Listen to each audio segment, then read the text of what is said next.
yang telah menyerahkan mic kepada saya untuk pemandu moderator pagi ini. Terima kasih atas kedatangannya pembicara hari ini, terutama itu adalah Bapak Berli Suryadharma, S-Farmasi Apoteker, Bapak Ediwan dan Nomprilda, dan kebanggaan kita, Ketua Jurusan kita Ibu Nori Wirahmi, serta Pak Isan nanti akan memandu tentang perkuliahan kewirausahaan ini di kelas nanti. Untuk sebelum kita masuk materi pertama tentang kewirausahaan, nanti kita akan diantarkan dulu oleh Pak Isan. Pak Isan ini adalah dosen mata kuliah kewirausahaan yang akan memandu nanti adik-adik bagaimana berwirausaha. 9 dari antara 10 pintu rezeki itu adalah jadi pengusaha. Mudah-mudahan nanti dengan kuliah ini adik-adik itu bisa ikut semua dalam entrepreneurship usaha. Untuk kesempatan pertama kita silakan Pak Isan untuk memberikan materinya. Kepada Pak Isan, waktu dan tempat kami persilakan. Oke, makasih Mayulis sebagai moderator atau host acara kuliah tamu kita hari ini. Assalamualaikum warahmatullahi wabarakatuh. Selamat pagi.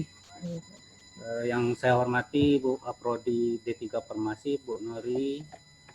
Yang saya hormati, kami banggakan pembicara Pak Berli dan Bapak Hendriwan ya.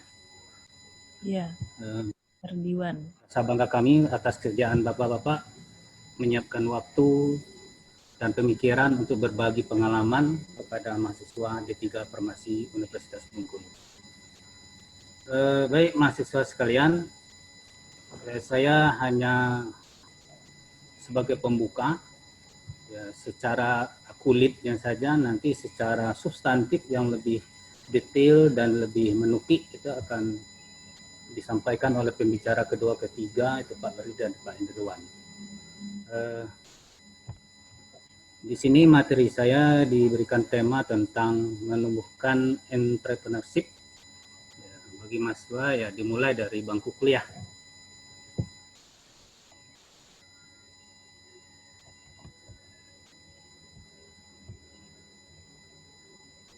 Nah,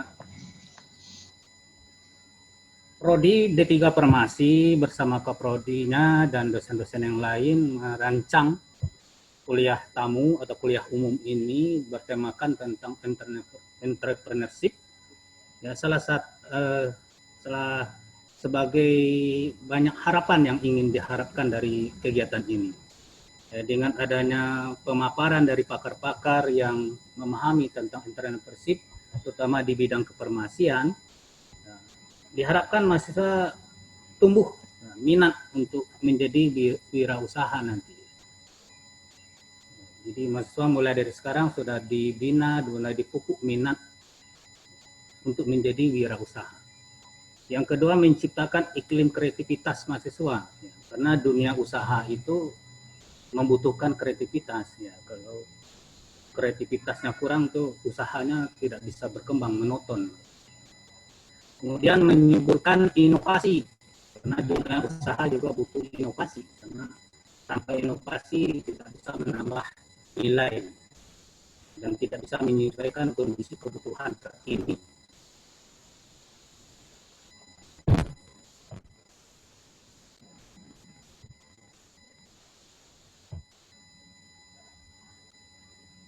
Yang keempat, membentuk mental mahasiswa.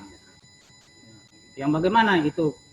Ya, menumbuhkan rasa percaya diri, karena dunia usaha itu butuh orang yang punya rasa percaya diri, pantang menyerah dan mampu bekerja keras. Itu karakter yang dibutuhkan sebagai seorang usahawan. Yang ini yang paling utama kita harapkan nanti akan menciptakan wirausaha pendatang baru yang berbasis pendidikan tinggi, terutama nanti usaha-usaha yang dibuka, yang ditekuni atau yang akan dijalani itu di bidang kefarmasian, sejalan dengan keilmuan yang kita tempuh saat ini. Jadi nanti tamatan lulusan di 3 formasi jadi usahawan, buka usaha, tidak lepas dari ilmu yang dia dapatkan selama perkuliahan itu di bidang kefarmasian. Karena bidang kefarmasian peluangnya juga besar, bangsa pasarnya juga besar. Jadi itu harus kita manfaatkan kesempatan dan peluang tersebut. Nah, harapan tadi seperti yang saya jelaskan, lulusan D3 Farmasi UNIF akan lahir wirausahawan di bidang kefarmasian yang berbasis ilmu pengetahuan. Jadi intelektual, usahawan intelektual. Kalau orang intelektual lebih daya inovatif dan daya kreatifnya akan lebih besar, sehingga usahanya akan bisa lebih berkembang, bisa memanfaatkan isu-isu terkini, memanfaatkan perkembangan iptek, dan bisa menciptakan peluang-peluang berdasarkan perkembangan zaman. Nah, usahawan itu adalah sarjana-sarjana yang bisa mengembangkan ilmu yang didapatkannya selama perkuliahan. Pertanyaannya, bagaimana memulai menjadi seorang usahawan? Nah, ini yang menjadi banyak pertanyaan, yang menjadi masalah. Memulainya bagaimana? Dari mana memulainya? Dia memulainya tentu langkah pertama dan utama yang harus dilakukan ya, pertama itu mindsetnya dulu, cara berpikirnya. Jadi, setiap tindakan keputusan seseorang itu tidak lepas mindsetnya. Kalau mindsetnya sudah benar, maka tindakan dan keputusannya benar. Tapi kalau mindsetnya belum benar, maka tindakan dan keputusannya juga enggak benar. Kalau mindset kita tentang usaha itu masih tidak benar, maka tindakan dan keputusan kita tentang usaha itu juga belum benar. Maka kita bangun dulu pola pikir tentang dunia usaha itu bagaimana. Bagaimana sebagai wirausahawan itu bagaimana. Itu mindsetnya itu dulu kita bangun. Dan kita bangun dari sekarang.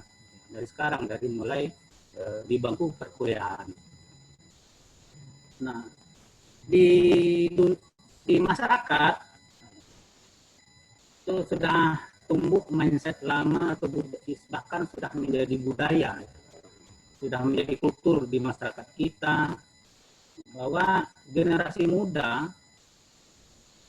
atau para sarjana yang baru selesai dari pendidikannya itu lebih cenderung berpikir ingin jadi pegawai daripada membuka lapangan kerja. Kita lihat fenomena-fenomena bahwa setiap lowongan kerja yang dibuka itu antrian untuk mendaftar melamar pekerjaan itu sangat besar sekali. Sehingga antara lowongan dan yang ingin mendapat lowongan itu rasionya sangat besar sekali. Jadi peluangnya jadi kecil. Jadi kita lihat fenomena penerimaan pegawai selalu seperti itu. Antriannya panjang sekali karena yang diterima sedikit sedangkan peminatnya besar sekali. Nah, karena pola mindset lama masih berkembang, jadi ingin menjadi pekerja, bukan ingin membuka lapangan kerja atau menjadi para usahawan. Nah, ini harus dirubah dulu ya. Kalau ini belum dirubah ya, mindset ini masih kental di dalam diri kita ya, sulit untuk bisa bergerak menjadi usahawan. Ini kita ambil kutip pendapatnya Ciputra nih, mungkin ini orang paling populer di Indonesia, mungkin sudah kenal semua ini. Ciputra. Ini salah satu pengusaha atau konglomerat di Indonesia dan masuk dalam daftar orang terkaya di Indonesia, mengatakan bahwa generasi muda sudah saatnya mengubah pola pandang atau berpikir tidak menjadi pegawai, terutama pegawai negeri. Jadi, sudah saatnya para generasi muda, para sarjana untuk berpikir setelah selesai mengikuti perkuliahan atau lulus dari pendidikan itu, berpikirnya jadi usahawan, bukan berorientasi menjadi pegawai negeri atau pegawai atau karyawan. Dan juga di Indonesia ini jumlah usahawan atau pengusaha itu masih sangat rendah sekali menurut Ciputra. Sehingga di negara-negara maju yang kesejahteraannya tinggi karena jumlah pengusahanya besar, sehingga ekonominya bagus. Nah, kalau kita tuh masih rendah, ya, karena masih berorientasi jadi pegawai, honorer jadilah, yang penting pegawai. Sehingga secara proporsi persentase jumlah pengusaha Indonesia itu masih kecil. Persentasenya ini paling tinggi 2% dari jumlah penduduk Indonesia 200-an juta, cuma 2% yang bergerak di bidang usaha atau jadi pengusaha. Ini jadi tantangan bagi kita generasi muda sekarang untuk bisa meraih masa depan yang lebih baik. Nah, ini masih menurut Ciputra, ternyata para pengusaha itu yang sudah bergerak di bidang usaha ada 3 jenis ya orangnya. Usahawan itu ada 3 jenis. Kenapa dia jadi usahawan atau wirausaha? Yang pertama ya karena terpaksa. Ya, tadi mungkin orientasi pertamanya masih jadi pegawai, karyawan, PNS. Jadi setelah tamat kuliah, setiap tahun mendaftar, melamar pekerjaan di PT, di perusahaan, melamar, ikut tes PNS, nggak lulus-lulus, nggak diterima-terima, sedangkan umur bertambah, sudah berkeluarga, sudah punya anak, jadi beban hidup semakin tinggi. Karena tidak diterima jadi pegawai, akhirnya buka usaha, terpaksa. Karena nggak jadi pegawai, nggak diterima-terima, PNS nggak lulus-lulus, jadi terpaksa jadi pengusaha. Gitu. Yang kedua niru-niru ini yang kedua ini ikut-ikutan ini. Lihat orang sukses buka usaha ini, dia ikut buka usaha itu. Nengok, lihat orang buka usaha ini maju, ikut buka usaha. Karena dasarnya lemah, ikut-ikutan, biasanya nggak kuat itu dasarnya. Maka mudah rontok. Karena seperti jamur di musim hujan. Ya, pas nggak hujan, ya jamurnya hilang. Kali ini.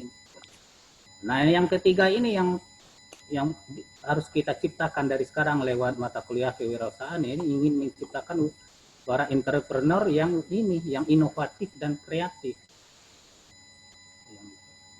yang bisa menciptakan peluang dan menambah nilai tambah secara ekonomi. Ini yang diharapkan nanti. Mungkin nanti akan pembicara 2 ketiga akan lebih banyak membahas itu lebih detail dan mendalam, terutama di bidang kefarmasian.